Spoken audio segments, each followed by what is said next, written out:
Kami po ay patuloy na nagpapasalamat ng pupuri, nagdadakilan sa iyong dakilang pangalan.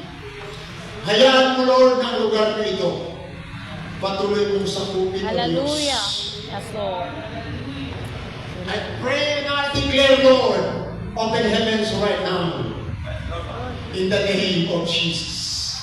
Lord, anumang gawa ng kaaway, Panginoon, na pwedeng isturbuhin, Lord, ang aming pandinig, aming pagpupuri sa iyong pangalan, Panginoon Jesus, ating putong pinuputol in the name of Jesus.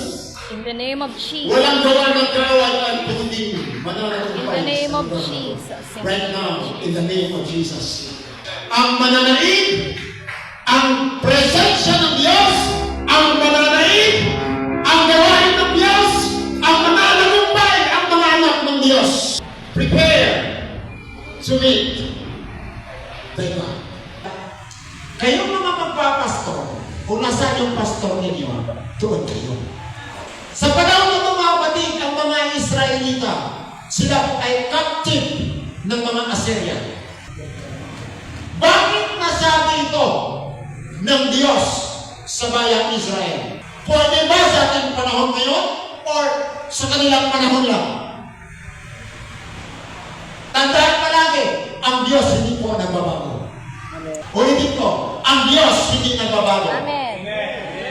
Kaya kung ano ang salita na noon, pwede yan sa iyo ngayon, pwede yan sa akin ngayon.